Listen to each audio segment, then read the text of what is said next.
welcome back to the allotment. I have really abandoned the allotment for the past few days over the weekend. I've not really been here. I've had so much other stuff to do. So today I've got a lot of catching up to do. So I thought you could come around with me while I do all my little jobs and do some picking as well. I've got lots of things to pick and to gather to bring home again. So the first thing I always do when I get here is my new job, which is in the chicken shed here, is collecting their poop. I've started using it on my compost bin because the chickens, they did used to have hay on their top shelf, but they've started kicking it off. I don't know why, they've had hay up there for 3 years, but they've started kicking it off. So now they're just pooing directly on the shelf at the top. So I'm taking that poo and I'm putting it in my compost bin because it's really nutritious. So I'm gonna go and grab some now and we'll get that done first. I'll leave you just outside because it's a bit dark in here really. I'll just go and grab some. So it's this top shelf up here.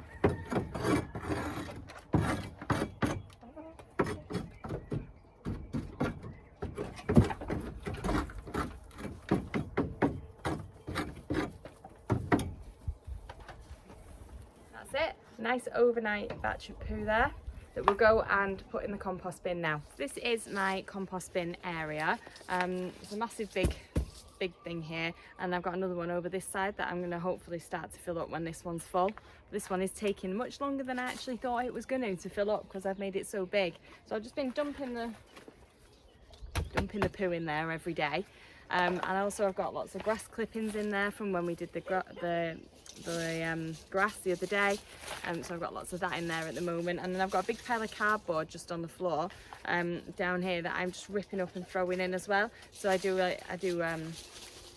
layers of grass and then some cardboard thrown on top, and then every morning now I'm putting poo on top as well. So hopefully it should be quite a good mix when it's ready. So the next thing I'm going to do is I'm thinking I'm going to grab some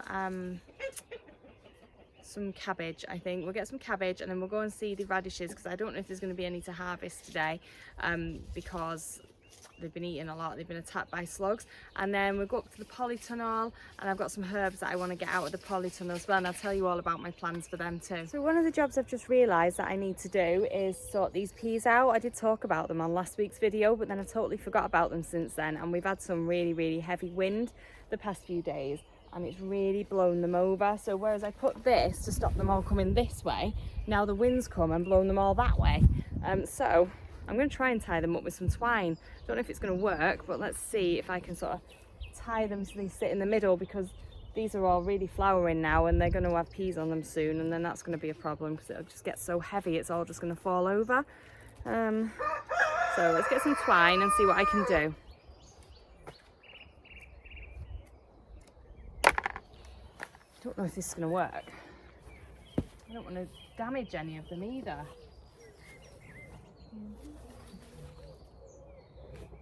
Maybe like step inside. Oh, I don't want to stand on anything.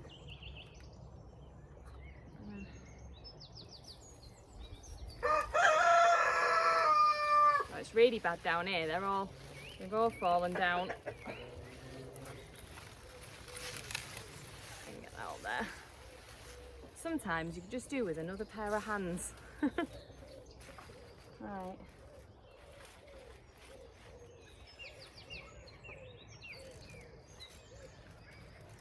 Right, I think that's most of them caught in my lasso. And then maybe I could just tie it to this somehow, probably to thread it through. Bring it through there. Hopefully, I'll hold them.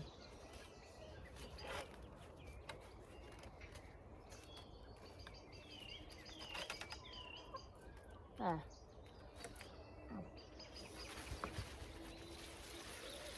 I mean, it's not really support, is it? It's not really anything for them to grab onto, but it's past that point by now, I think. But hopefully that will at least hold them up when the peas start coming. It'll stop them all from falling over. So let's grab a cabbage. Right, so the chickens are out right now, so this has to be a top secret mission because As soon as I move this back, they're going to sense it and they're going to be over here in seconds. That's what usually happens. And they're all trying to get in there. I should have put them away really, but as always, I forgot. So now we're going to have to deal with it. So hopefully they might not notice. Okay, so let's try and there's a big one just in here that I've been thinking I need to get out for a while. So let's get it out. It's so hard to get to it without getting the others standing on them. Okay, I've got it.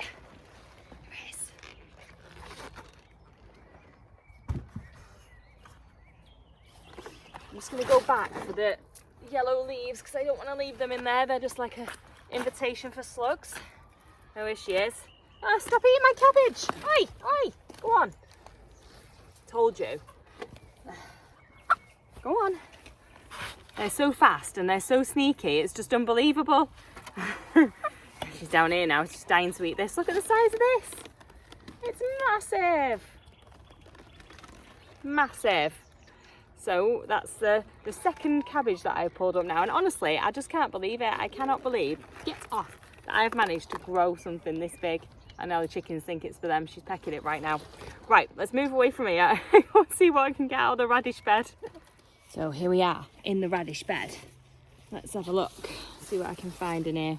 Got some good ones already, I think. Not bad size. Got one right next to him as well. What else we got?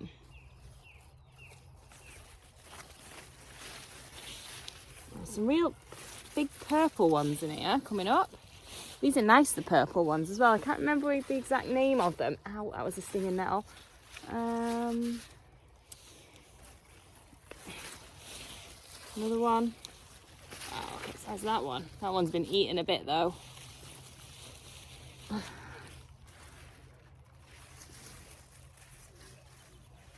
there's loads down this end. Some of these long ones as well.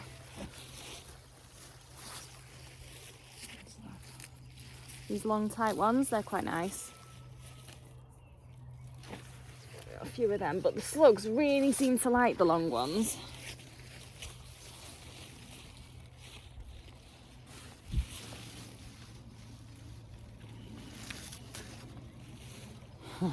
Look at that one. It's being feasted on just right now. Oh well, that's one less slug in there anyway. But it's quite good because the more I pull, the more space there'll be. Just put these in my basket. These purple ones, I'm gonna have to go and look up the name for them because they've come up so well. They've grown really well, so I'll have to find out what they are and get some more of those ones. They're looking a little bit old now because they've been in the ground for so long, but still perfectly edible. Okay, so I've took radishes out of about a quarter of what's in here so far, and look at this. It's ridiculous. The amount of radishes is just crazy. There's probably about 20 there, and I've still got so much more radishes to pull up, and you can tell that they need to come up as well because they're getting a bit soft as well, and there's a lot of them coming out the top, and really big ones, and they're just getting eaten by the slugs as well. So I'm trying to get as many out as I can every week. So yeah, I'm getting about 40 a week, but unfortunately radishes aren't that popular, so I can't really even give them away to people because nobody really wants them. So never let your kids plant radishes unattended. Not unless you want thousands of them. So I think I'm going to grab a turnip as well while I'm here. Okay, so here we are at the turnip bed. So I'm going to grab one of them out, one of the ones that's looking the absolute biggest, and see. Here it's massive. Look at this. Wow, look at the size of that. Now I saw somewhere that something said apparently I shouldn't leave it too long in the ground because it'll start tasting a bit too turnipy, and they're nicer when they're a bit sweeter. So there's our first turnip of the year. I'm going to give that one a try. I'm so impressed. You can probably tell by my face. Never ever have I grown a turnip before in my life. This is a year of firsts for me. So we've got turnips, and we've got cabbage, and we've got radishes. I'm so impressed with it. Look at that. I mean, it's not probably the most perfect shape in the world, but it's okay. But I've also got a bit of a problem going on with this bed as well, because I've got coriander in here, which is just about to go to seed, but the coriander, and I also planted some calendula in here as well. They're hitting the top of the netting, but I can't take the netting off because I've got the brassicas in here and they're going to get eaten. As soon as I take the netting off, the pigeons round here will be all over them. So I'm not too sure what to do really. I mean, the coriander's not too bad. I'll just have to start using that because I've sown some more to go in. I didn't really think about that when I put it in this bed, as that's how high it was going to go compared to the brassicas. I don't really have enough blue tubing to make it bigger, so I can't really do that. So I don't know what I'm going to do about the calendula. Hopefully, having something pressed against it looks like it's just forcing it to flower as a smaller plant. So hopefully that'll work. We'll have to see what happens with it. Let's grab some kale and some salad, and then we'll go up to the polytunnel. This is the kale that I've got. This is Black Magic, this one is. And it's producing some really nice kale. And again, this is the first time I've ever managed to grow kale. Last year, all my kale attempts were just pathetic. They were tiny little plants, probably didn't get much bigger than this big. But this year, I've got actual proper kales. This seems to be a really good variety. It's really stood up to the weather around here, and it's managed to grow, so quite exciting. So that's some kale. And then in this bed as well,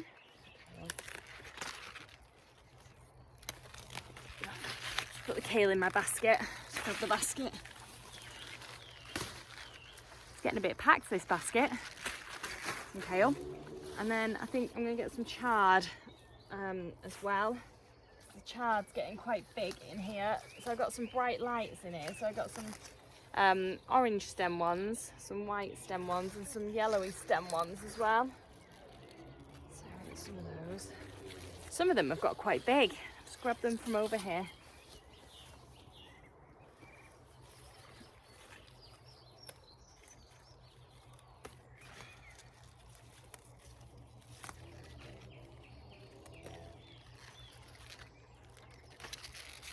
More chard. I have to always be really careful that I don't pick too much because there's only really me that eats it. So I just have to pick it as and when I want it. With the chard, nobody else really likes it. It's a bit too chewy for everyone else, but I really love chard. So that's the chard. Let's grab some lettuce. I've got cauliflowers in this bed as well, but they don't seem to be doing much cauliflower in at the minute. They're just still just lots of leaves. So it might just be that I just get cauliflower leaves this year, but never mind. Okay, let's go and grab some salad. So this is the same bed that I've just got the kale out of and the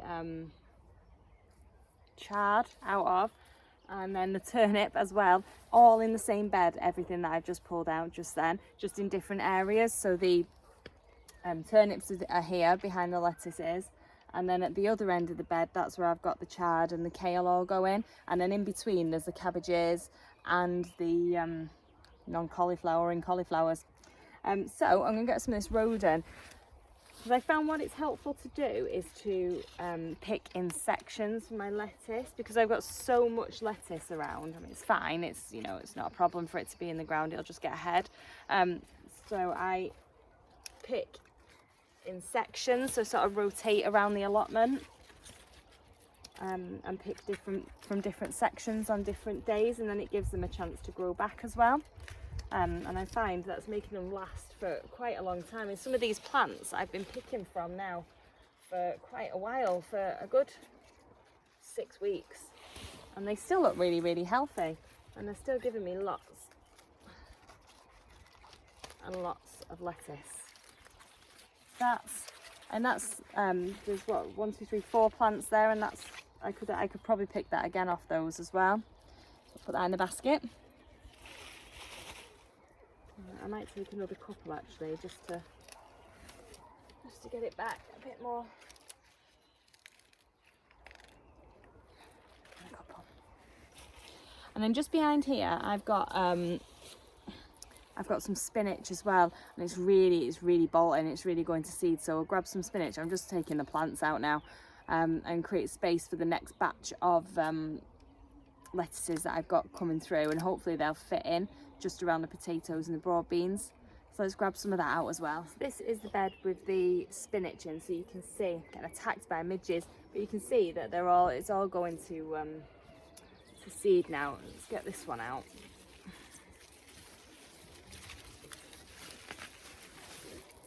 So you can see at the end there, look, it's growing, it's getting flowers and going to seed. So I'm just going to take the whole plant now of that, because I've got another 8 in here. Still got to work out, so I'm just going to take the whole plant and strip the leaves off it for now. So that's the spinach. And then we've got some onions as well. We'll have some onions. Oh, and this stuff, this one's amazing. This is giant red mustard, and it grows so quick. One day there's nothing there, the next day there's a massive giant leaf, and it's really, really tasty as well. So that's quite a nice one to grow. Then we got some spring onions. The only trouble I find with these spring onions is because I multi-sowed them. Their roots are all tangled together, so it's really tricky to just get one onion. You have to have the whole pack usually.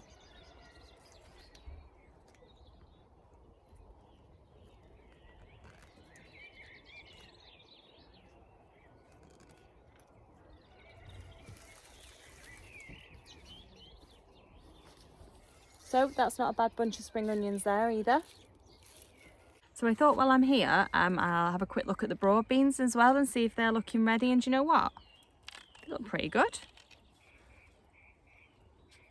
That's not bad for some young broad beans, really. So I might pick some broad beans as well to take home. Yeah, they look really good. And we'll have some of them as well. So the last thing I'm going to harvest today is some herbs from the Polytunnel. Now these herbs I've grown and selected specially for their properties. In the middle of this winter I stumbled upon herbal tinctures, and I've never used them before in my life. I've never come across them before. And one of my little girls was sick. She had a respiratory virus, and she was coughing all night long.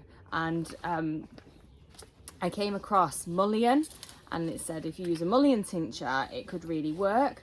So I did, and I bought one and I used it, and you know what, every time I gave it to her she stopped coughing. So I thought, well, we're onto something here. And anytime she's been sick since then, again, the mullein's worked really well. But I also found that if you use the mullein in conjunction with lemon balm and another herb called eyebright, it works extra well. Obviously I don't give them all to my 4-year-old at the same time, and we just stick to the mullein at night time. But during the day, whenever she's feeling a bit rough, I gave her the other ones as well, and they really, really seem to help. One of my little girls got sick, and I gave her a combination of all of them, and she was better. She had a boxing fight, and I gave her a combination of all of them over a few days, and she was better from her cold within 2 days, which was just amazing. And she got to go and fight in her boxing match as well. So I thought, well, it costs a lot of money to buy tinctures. They're quite expensive, and it's relying on somebody else, which is something I don't really want to do. So I'm going to bring some of these herbs home with me today, and I'm going to give it a try and make my own tinctures. I've got some vegetable glycerin at home that I've bought, some food grade stuff that's not mixed with anything else. So I'm going to try and make some. It looks pretty easy. So we'll see how that goes, and I will let you know. So the first thing I'm going to get is some of this lemon balm. I've got loads of lemon balm this year growing around the allotment, so I think I'm probably just going to take this whole pot and use everything that's on there. So I'm going to take that, and then I'm going to get some of this mullein. I don't know if you've seen mullein before. Some here. It feels so soft. The leaves are really furry and soft, and it's massive as well, and it's grown really, really well. In fact, I didn't know that you could grow this outside until I saw somebody else's video that I was watching last week, and they had a mullein growing outside. So I've planted some of mine outside now to see if it grows, but the rest of it's all in here in the polytunnel.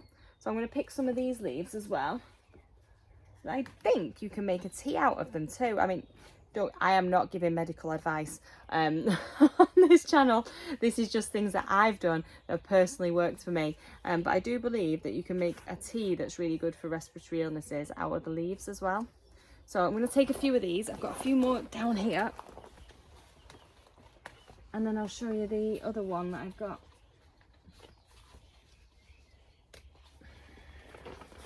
So I think that'll probably be enough to start for a small jar. They're so soft. It's really weird. And then let me show you the other one I've got. It's up here.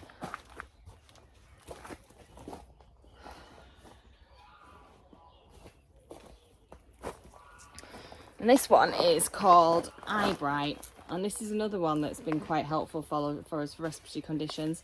It's not looking very healthy. It's been a bit abandoned really, and it started to go to seed as well. So I'm going to take some of this and I'm going to try out a tincture with this one as well. And then I think I might let the other side flower and then see if I can get the seeds for next year, because the seeds were quite hard to get hold of. In this country, I had to find someone that was selling them, so I might let some of it go to seed and keep the seed as well. So let's do that, and then we'll see what I've got. So this is everything laid out.